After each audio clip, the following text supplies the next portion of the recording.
we lobbied for a short series because we would rather do something like the cable model, which is short, not sort of a case of the week sort of thing, but one longer story that takes as few episodes as possible. 6 would have been, 10 would have been fine, but like a long one wasn't interesting to us. So I don't know if anything else is above my pay grade. Tight like that allows us to tell a single adventure almost. As if, you're in 22 episodes. I mean, Agent Shield pulls it off very well, but that's a slog, and you need to diversify your storylines in order to fill that many things. And we just wanted to tell this one very tight. I think it makes it special too. I mean, if it didn't get renewed, it was just 8 episodes, we'd have hopefully 8 damn good episodes. You put in a DVD, put it on the shelf, and it's this special little thing. Yeah, that concludes at the end. So, right. If we don't get to come back, that story's done. Yeah. Like a run in the comics. Yeah.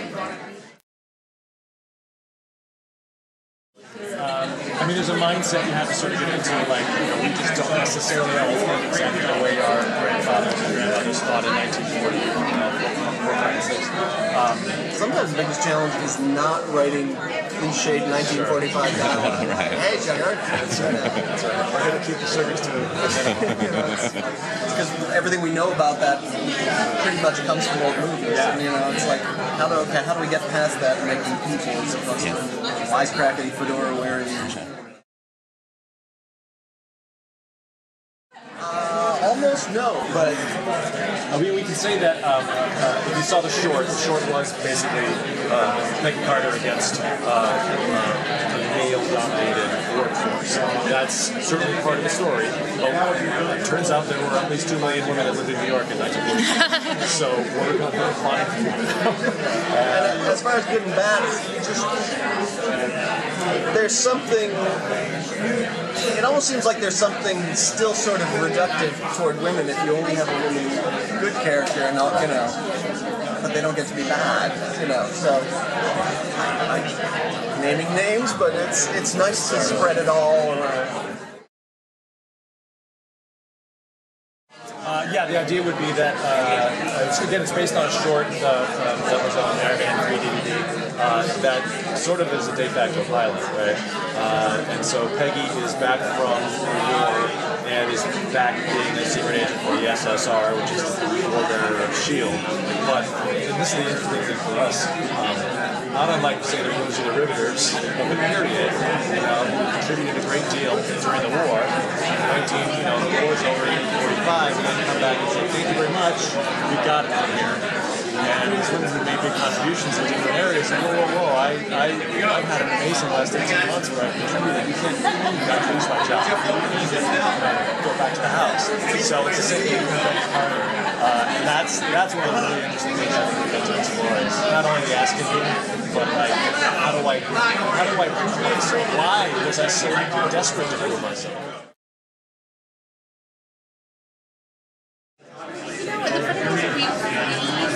Lucky enough to work with a lot of amazing writers, and I think that we're more of them on staff, and we have a pretty even split on the writing staff. Can you tell us who the other writers are? Andy,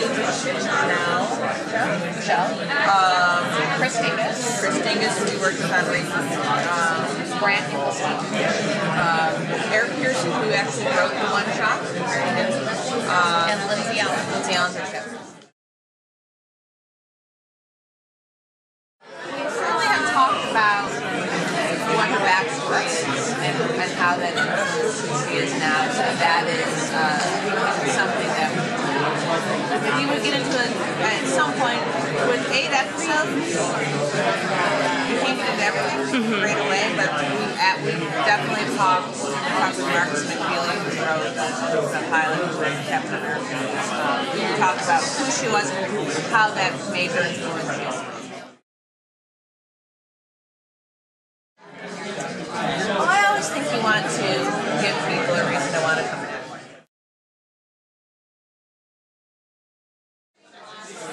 the word Hydra. One of the things that we do is just tell stories, and we love our fans and we want our fans to be there every single week.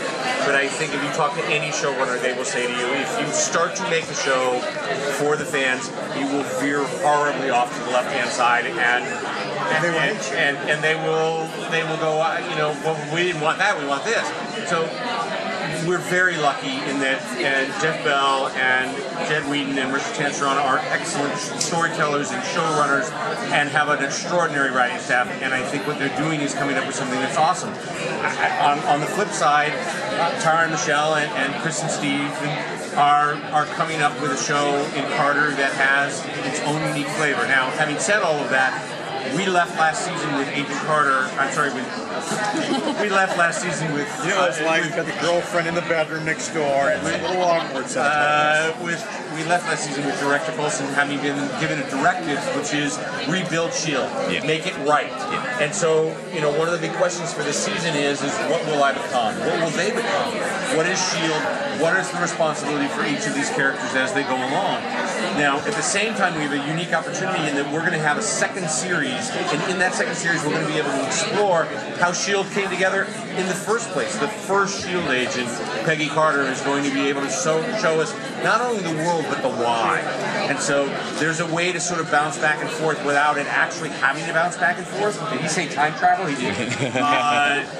It's that kind of thing that is going to be fun for us this year. So to summarize, Hydra. No, because one of the things is that you'll see at what point did that happen, and then secondly, the great part about our show with Carter is that that's not the only thing that she has to worry about at this particular time, nor is it for our guys. She has to worry about look, the fun part about what we can do with S.H.I.E.L.D. This season is to explore each of our characters now that you are invested in them.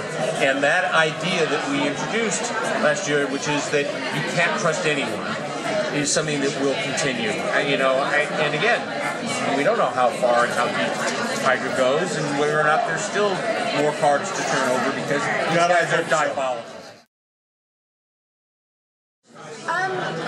Good question. Probably. I'm so committed to Peggy Carter that I probably would have done it if it had gone on for 50 episodes. Really, because I've had such a great experience doing the last two films and loved working with the Marvel crew and all the filmmakers. So this was just this wonderful extension of being able to revisit something that was a very joyous memory for me. I just want to say that I've seen their pilot. It's insane. It's the best pilot. I remember him dying in one of our films. But they look like idiots, right? I mean, that was the whole point. They made themselves look like idiots. And I don't think you're going to see much of that in the pilot. Peggy was there when it happened. I think she did herself. I think you'll see men making themselves look like idiots. But not too that.